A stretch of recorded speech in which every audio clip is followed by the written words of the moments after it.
Kapinga described the agreement as a reflection of the shared vision of Tanzania's President Samia Suluhu Hassan and Malawi's President Professor Peter Mutharika to ensure regional integration benefits ordinary citizens, particularly small-scale traders operating at border posts. She noted that streamlined declaration and simplified rules of origin forms are expected to encourage traders to use formal trade channels. This agreement, it shows a true commitment that has been established by the vision of our two presidents, Her Excellency Dr. Samia Suluhu Hassan, the President of the United Republic of Tanzania, and His Excellency Professor Peter Mutharika, the President of the Republic of Malawi, who had a shared vision. Country Director for Agra Malawi, Dr. Erufe Nyirenda, said the CTR framework will ease movement of agricultural commodities and stabilize food markets between the two countries. She pledged continued support towards its implementation to ensure farmers and SMEs benefit. The signing ceremony, which has taken place today, will benefit the small traders as well as SMEs and the farmers to be able to move with cash commodities from one country to the other. In the past, before the STR, farmers, when they are crossing across the borders, there are challenges because of the stringent measures and because it's at the borders sometimes. Representative of Malawi Cross-Border Traders Association, Richard Batch, welcomed the removal of import duties and simplified custom procedures, saying it would help to reduce corruption, harassment, and delays at the border post that disproportionately affect women traders. All right, thanks. So this ceremony will enhance the operationalization of the border agencies at the border. As you are aware that the coming in of the simplified trade regime is going to remove the import duty. So just the removal of the import duty, it is adding already on the profit or maximizing the profit that the small-scale traders do make. The CTR agreement removes import duty on 61 agreed goods valued at $2,000 and simplified documentation and the border procedures, a move expected to formalize trade, reduce resilience on informal routes, and unlock opportunities for small-scale traders on both sides of Malawi and Tanzania.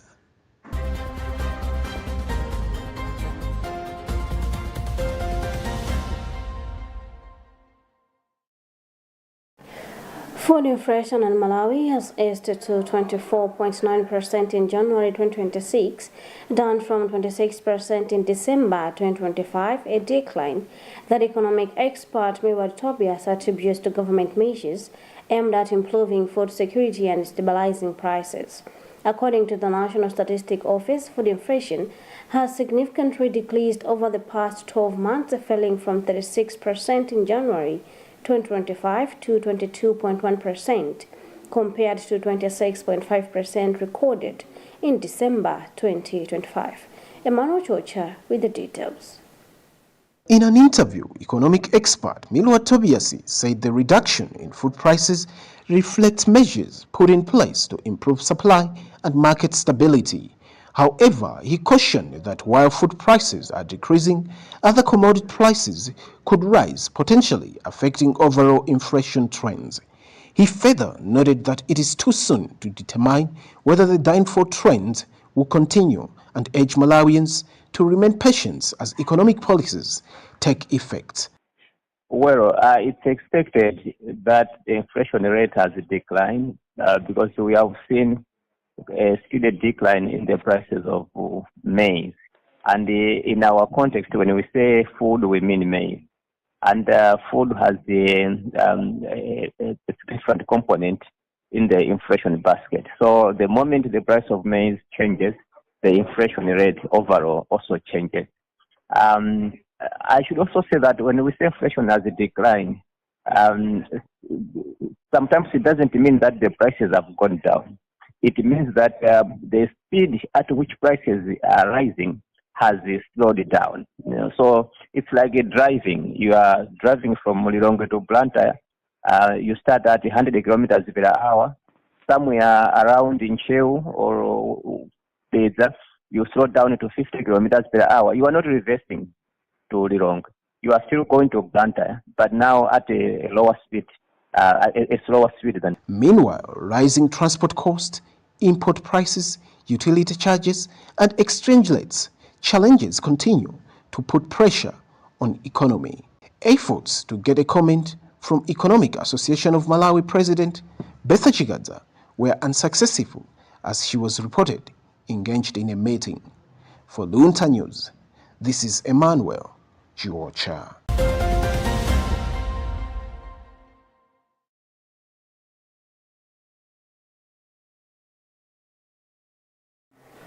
Opposition Malawi Congress Party has described President Arthur Peter Mutharika's State of National Address as largely incomplete, arguing that it left out critical issues affecting Malawians.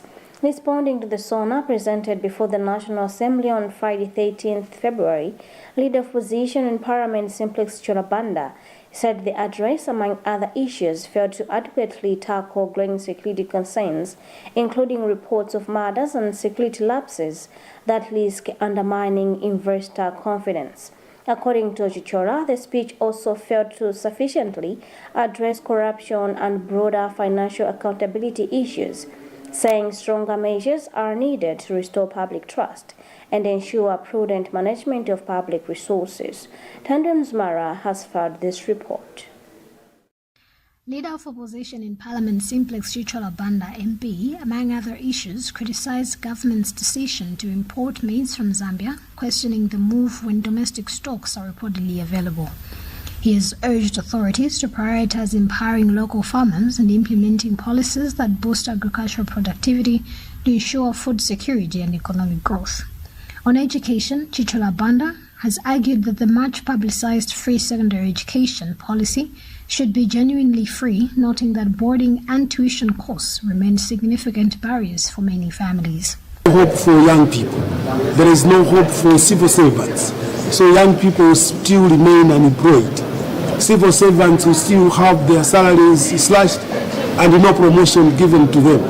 That is demotivation. Speaking on behalf of UTM, Mwanza Central Member of Parliament Felix Njawala, whilst pledging that his party will support and provide guidance on the implementation of issues outlined in the SONA, has however observed that many Malawians continue to struggle with rising commodity prices, calling for urgent interventions to ease the cost of living. Njawala has since also expressed hope that government will soon conduct fresh investigations into the plane crash that claimed the life of UTM party's founder and former Vice President Dr. Salos Klaus Chilima, along with 8 others. As the Minister of Finance will be coming to present a budget statement on Friday, he should look into this issue critically. It is a very serious issue. If we cannot deal with forex shortage, then we can forget about the economy.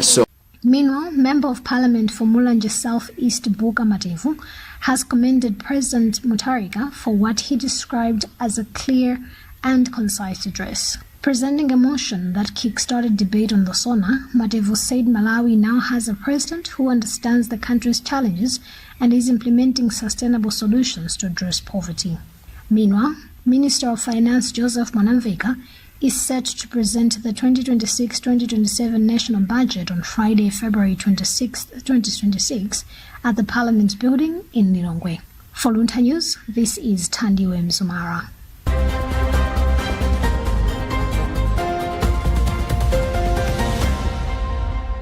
Remember that you're watching news coming to you live from Bishop Neve Media Center, and today you're with me, Fales Chizombe.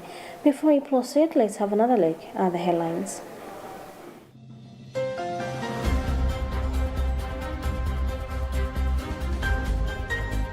Pope Leo XIV urges disarming mutinous and coherence between faith and life.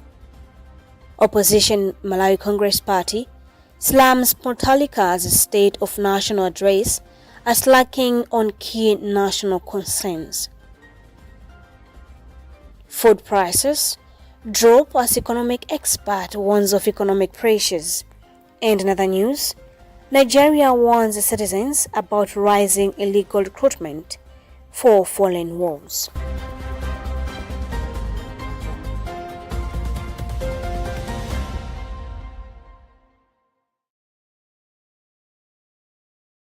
Still on the news, the Malawi Electoral Commission has announced that it is set to conduct the voter register inspection exercise aimed at giving eligible voters an opportunity to verify their details ahead of upcoming electoral processes.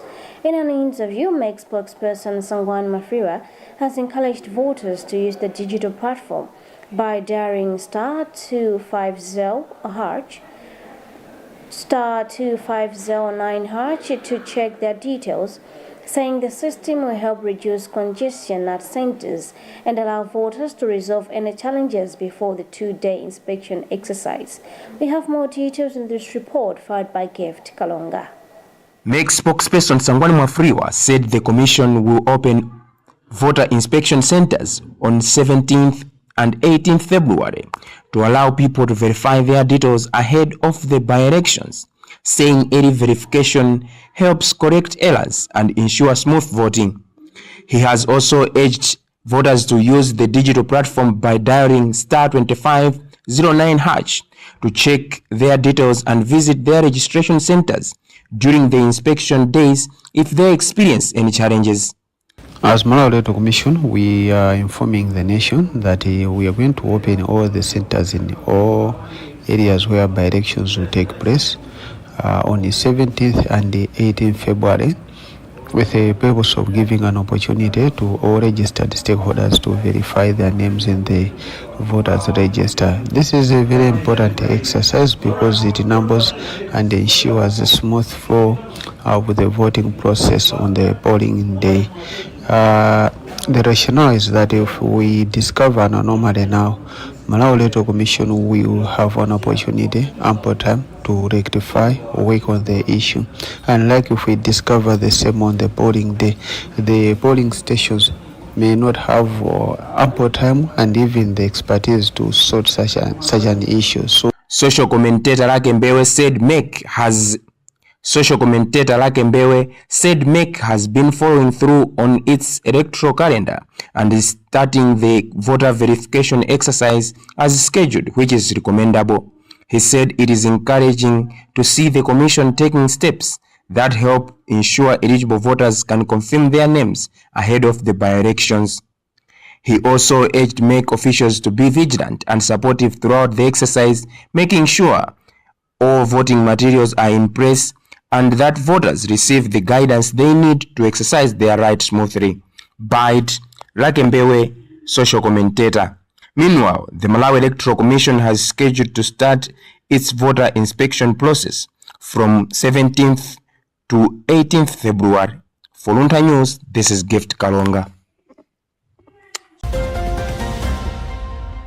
The Theme Association of Malawi Farmer has challenged its members to go beyond entertainment and actively participate in initiatives that contribute to national development.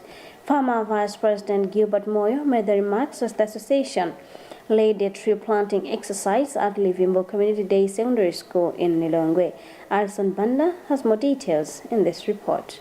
Moyo said as influential storytellers and opinion shapers, members of the association have a responsibility to go beyond entertainment and participate in initiatives that contribute to national development. He added that tree planting is not only about beautifying surroundings, but also addressing the effects of climate change, preventing soil erosion, and ensuring a sustainable future for the next generation. So because of there's already a culture, and also Livimbo is near Lilongwe River, and it is a river that gives us the water that we drink. So we saw that it is very good to plant the trees closer to the river Lilongwe, and also seeing that the school has already a culture that plants and also takes care of trees, because this is not the first time we are planting trees. You can see all around me that they have a culture of taking care of trees, and they have made a commitment that they are going to take care of the trees that we are going to plant today. So we see that we are not going to waste the trees, and because the culture has already been established, that's why we saw that it is already a good place and a fertile ground for us to plant the trees. Speaking on behalf of the head teacher, environmental studies teacher welcomed the initiative and commended Farmer for what he described as a commendable gesture. He assured the association that the school administration and students will take full responsibility for nurturing the planted trees. He further revealed that the school plans to assign each student a tree to care for, a move aimed at instilling sense of ownership and environmental responsibility among learners. We are going to make sure as a school that each and every tree which has been planted today has been cared for until it grows up. We shall make sure that this has been done by making sure that each and every tree has been allocated to a learner, so that that particular learner takes care of the tree until it grows up. The exercise highlights the growing role of creative industry in championing social and environmental causes beyond the screen, while empowering young people to actively participate in protecting their environment.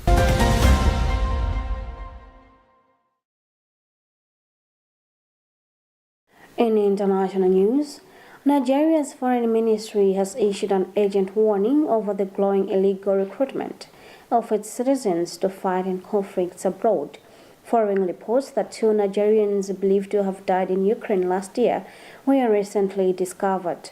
While the deaths have not been officially confirmed, Foreign Ministry spokesperson Kimiebi Imomotimi Ebiemfa said several citizens had been misled or considered into signing military service contracts before being sent to active war zones. He described the situation as deeply troubling and dangerous. We have a BBC report read by Patrick Pupa. In an interview, economic expert Milwa Tobiasi said the reduction in food prices reflects measures put in place to improve supply and market stability. However, authorities say investigations and security findings indicate that some Nigerians were lured abroad with the promises of well-paid jobs, security work, education opportunities, or migration incentives. Instead, they reportedly found themselves forced into frontline combat under harsh and deceptive conditions. In certain cases, victims were allegedly compelled to sign contracts written in unfamiliar foreign languages without legal guidance, or their travel documents were confiscated on arrival. Recruiters are also believed to have arranged travel using tourist or other non-military visas to disguise the true purpose of their journeys. Ebeimfa warned citizens against accepting such offers, stressing that participation in foreign conflicts could endanger lives and violate both Nigerian and international laws on mercenary activity and foreign enlistment. He added that the government is working with local and international partners to investigate the incident and raise public awareness, while diplomatic missions abroad have been directed to strengthen consular support. Similar concerns have emerged elsewhere on the continent, with Kenya issuing its own warning to citizens. Ukrainian intelligence estimates that more than 1,400 individuals from 36 African countries have been recruited to fight for Russia, although Ukraine has also faced criticism in the past for attempts to recruit foreign nationals, including Africans, to support its side in the conflict. Last week, South Africa said Russian President Putin had pledged assistance in repatriating South African nationals who traveled to Ukraine to join Russian forces. Retired Nigerian military expert Bashi Ugama told BBC that the recruitment of Africans into foreign wars is not new, recalling similar patterns during the conflict and warning that young people continue to lose their lives in wars that are not their own.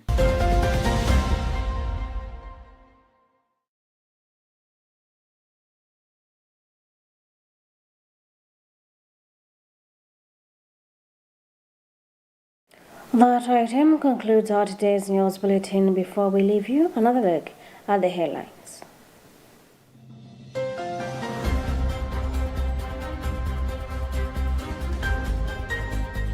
Pope Leo XIV urges disarming meekness and coherence between faith and life. Opposition Malawi Congress Party slams Muthalika's State of National Address as lacking on key national concerns. Food prices drop as economic expert warns of economic pressures. And in other news, Nigeria warns citizens about rising illegal recruitment for foreign wars.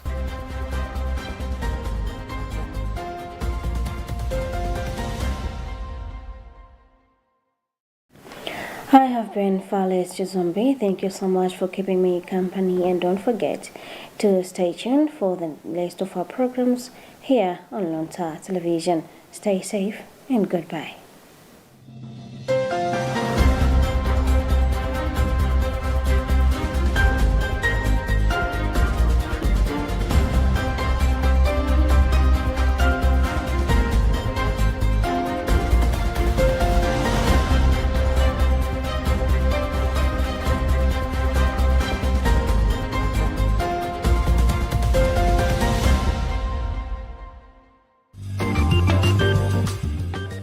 Luntha TV is now on Zuku Channel 51. You can get yourself a Zuku decoder from the Luntha TV offices in Area 2 below.